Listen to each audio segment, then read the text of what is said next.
Hello everyone, good morning, good afternoon, and good evening. Welcome to Live It Up, the show where we explore and discuss how to take your life to that next level and beyond. We cover health, wealth, relationships, and how to create a life you absolutely love. I'm your host and coach, Fletcher Ellingson. Amy is out today, and so we're going to visit with a man from Chelan who has dedicated his life to the service of others. He has and continues to make a significant difference for so many people in the greater Chelan area and beyond. In other words, he's being a blessing. And I define blessing as the lifting up or elevating of another. If you're a blessing, it would result in another person feeling empowered or feeling that their load or burden has been lightened. They would feel noticed and they would feel cared for. It's so easy to focus on what's not going right in our world. It's easy to hear the news and believe that the world is going to hell in a handbasket. And if we only focus on what's broken or not working, it can get pretty discouraging, which is why I love to run across people who are doing something positive in the world. And when I meet people who are contributing to their community, making a difference, I feel good. I feel inspired. It gives me hope, which is why I want you to meet them too. So stick around as we talk with Paul Palumbo, pastor at the Lutheran Church in Chelan. Paul's taken a clear and visible stand for a number of issues locally and globally. He has an important message for us, and while I usually read a viewer's email and provide some feedback, I'm going to skip that today because I want to ensure that we have plenty of time for this discussion with Paul. So stay tuned as we listen to someone who definitely walks his talk. We'll be back right after this short break.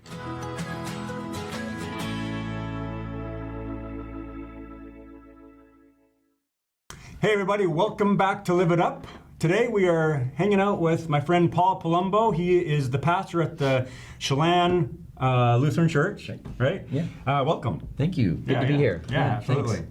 So I asked you on the show because one day I was driving by and it was Friday night, and you were in your usual Friday evening pose, and we'll get to that in a minute. Right. But then I was like, I've got to have him on the show because what you've been doing this for a long time, and I want to share it with people who may be familiar with it or may not be familiar with it. Sure. And we're talking specifically about Friday night vigil, peace vigil, right? Exactly. Yeah, you didn't bring your sign. I didn't bring my sign. It's a pretty old, rickety sign. Yeah. But tell the folks, what is your Friday night peace vigil, and what's the sign that you're holding? Okay. The sign says Vigil for Peace. It's very simple. A vigil is a gathering, typically prayerful, where we are sort of bearing public witness to the possibility that peace is possible. We started this actually right after September 11th of 2001, when the Twin Towers and the Pentagon were bombed, and we had an anticipation that we would be gearing up for a response that was filled with vengeance and war, and we wanted to offer an alternative possibility to that, to say, no, we need to stop, be quiet, be peaceful, be contemplative about what's going to happen or what might happen, and invite people into that space. So that's when it started. Yeah, and so you've been doing it since 2001. Exactly. Yeah. Since the Friday, 2 Fridays after September 11th. Yeah. So tell me, that event happened, and you're thinking, I got to do something. Right. Yeah. So what I thought was we have to bring people together to really think about this a little bit, and what would our response be? We live as far away from the seat of power in our country as we can get on the lower 48 in Chelan, just about. So, all right. So what would be a reasonable response? And for us, it was to decide. We decided that what we really needed to do was, like I said, do a public witness, to gather together and to say, okay. There are other alternatives, and people can witness that and see it, and hopefully draw something from it. And, yeah. I mean, we weren't planning on changing the Pentagon's mind, but right. But it's something. This is something you could do in your own life, right? In your own community, exactly. And tell me a little bit about what has some of the response been. That's a great question, because it's really been fun to watch over the years. Well, sometimes not as fun as others, but so at the beginning of the whole thing, people were very supportive, because it was just I think they were just saying, well, we're praying for the people who were killed on 9/11 here, and that's certainly true. And then once it became very clear that the country was moving towards retaliation, specifically invasion of Afghanistan, when that started happening, when the invasion actually happened, then people got really angry and negative about it, about us being here. Yeah. Like, we have to be supporting our troops. There's no reason for you guys to be out here. And in those early days, the one wise thing that we really did was to say, we're going to remain in silence for this whole hour. We're not going to interact with people because, well, I know myself too well, and I would be happy to get into a big argument. I mean, I'm struggling with peace in my own self, right? So it's not like I'm just this a peaceful person. I'm struggling with it, and if I start talking, it's gonna come out, and we're gonna end up arguing. Right. So instead, we made a clear, conscious decision to say, we're gonna stay quiet, we're gonna stay silent, we're gonna be in prayer. And if people can come at us and they can say whatever they want, we're not going to respond. I love it. So, physically, literally taking a stand for peace. Yes. And not getting, it's not enough time to invite argument or debate or badgering. It's just really like, here I am, I'm a stand for peace. Yes. I'm a stand for what's possible. Right. And it starts here on the street corner with me. Exactly. I love it. Yeah. Now, have people been supportive as well? I mean, do people join you ever? It started out with lots of people, probably about 15 or 20 people coming. It's down to no. Once in a blue moon, people will join us. But it is, the flow of the response has continued to change. We will have people now, or even maybe a few years down the road from the original invasion of Afghanistan, and they'll say, you know what, I was so angry with you guys, but I see what's going on now, and you're right, so way to go. And that happened pretty often. It was pretty amazing how people like, oh, this is really starting to feel like the quagmire of Vietnam, for example. People, and so people were more supportive then. But then again, we started the invasion of Iraq, and then it happened again. It was almost like a script that people had to. You have to support the troops. You have to, and people got mad at us again. And now, it's been so long, and those two wars have been so sort of unsatisfactory in the sense of bringing people into solidarity and togetherness, the kind of thing that we think wars are for. And people now are just like, yeah, you guys, we're really glad you're out there. And then they can also read into it other things that are happening since then. That, for me, and I'll just share this personally when I see you out there, because I see you out there on most Friday nights, there's a level of comfort that I get from it. Like, oh, there's somebody who is a stand for peace. Just for peace, whatever they think it means, whatever I think it means, like, there is peace represented, physically. Yeah.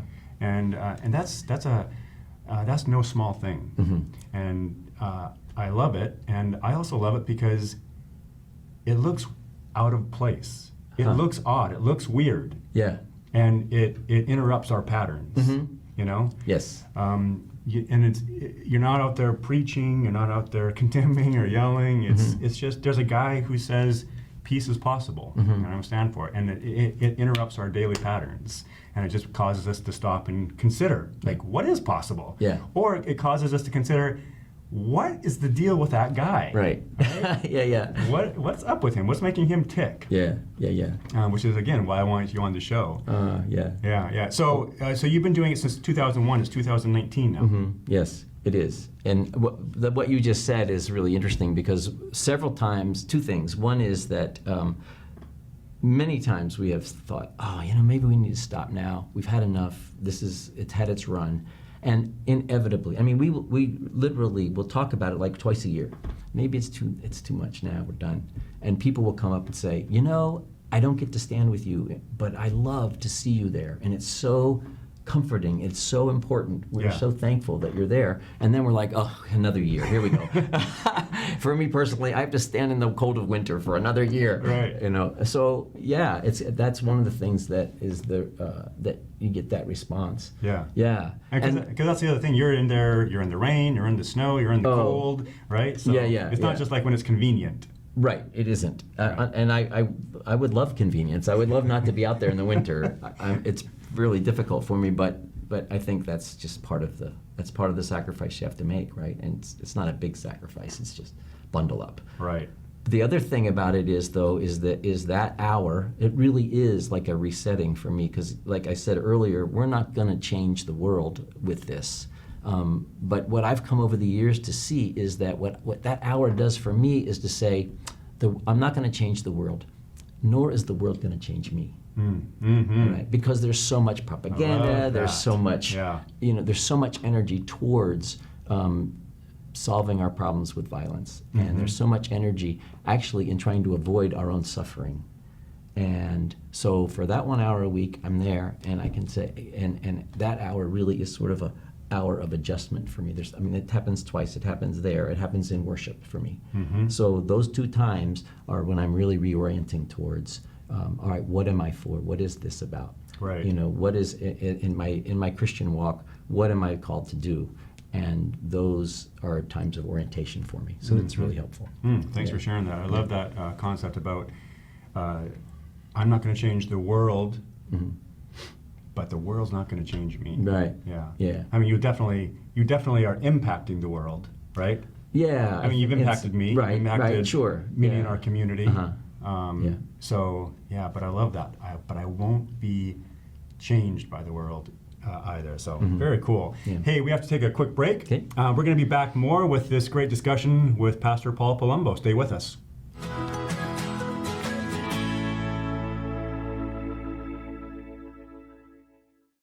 Hey everybody, welcome back to Live It Up. We are talking today with Pastor Paul Palumbo from the Lutheran Church in Chelan. We're talking about all sorts of things. We're talking about being a stand for what you believe in, like a literal, physical stand.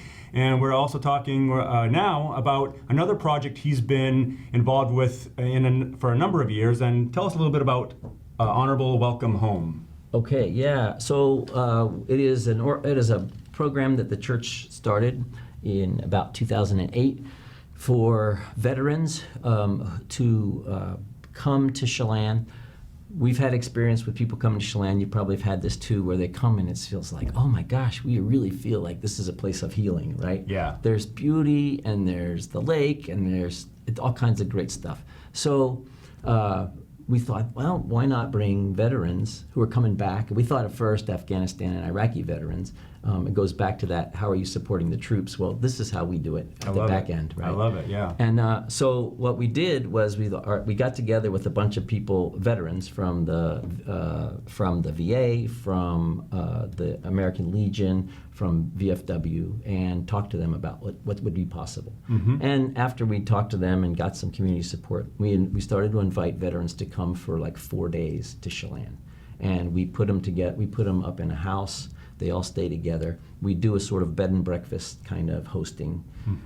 We give them a list of activities if they want to do whatever they want to do, everything from going fishing to taking a helicopter ride around, you know, anything. And they pick a couple things. We make sure they get 1 or 2 of the things that they really like. And they spend 4 days with us.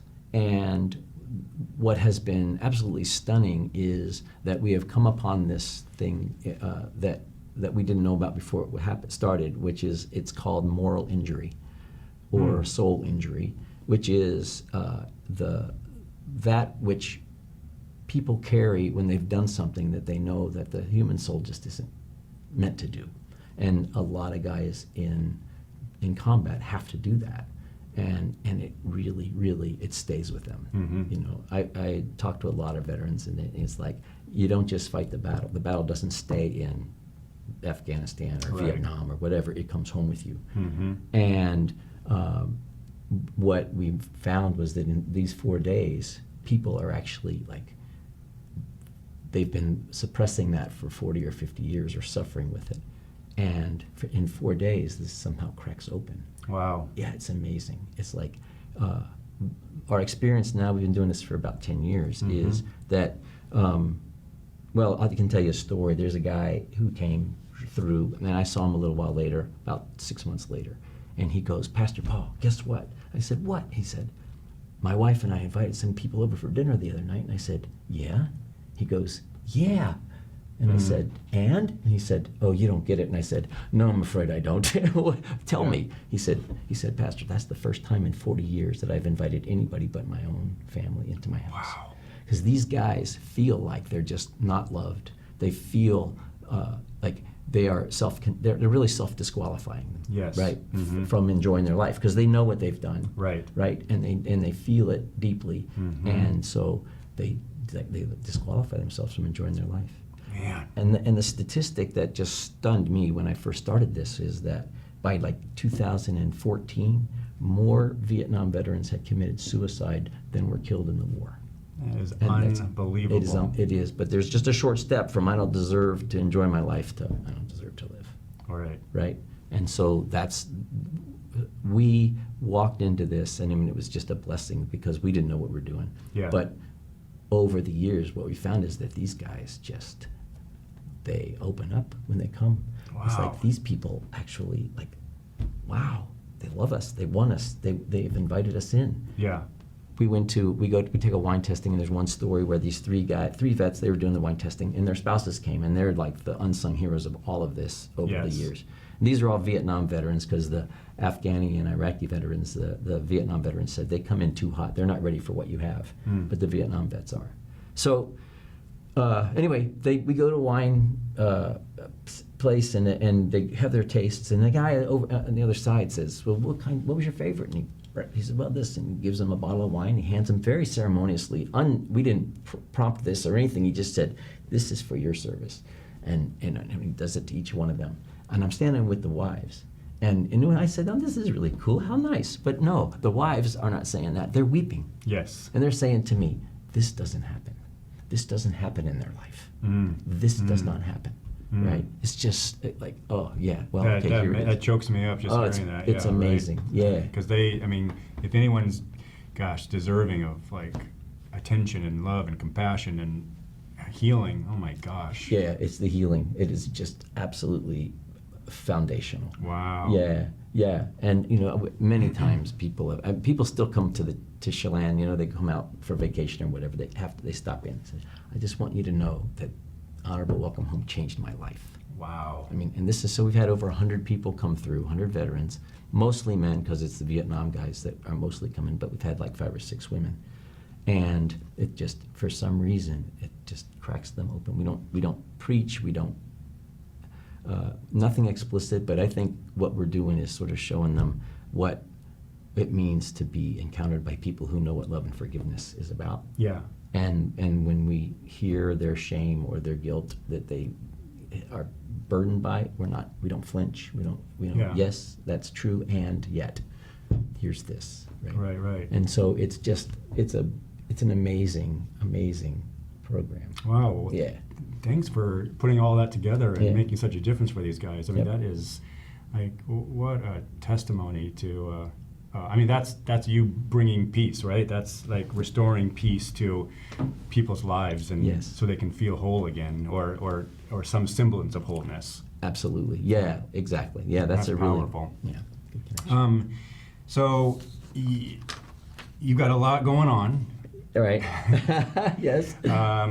You have a lot of people who want your time and attention and needs, and Yeah. that's the position you hold Yes. during this life. Yes. What do you do for you? How do you recharge?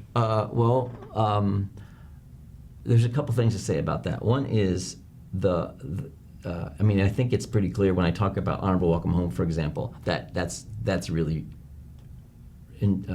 life-giving for me. So that kind of ministry, doing stuff that makes a difference, is really life-giving to me. So that's one thing. But also, I take care of myself. I'm a runner, and in the last 5 years, I've discovered senior league softball.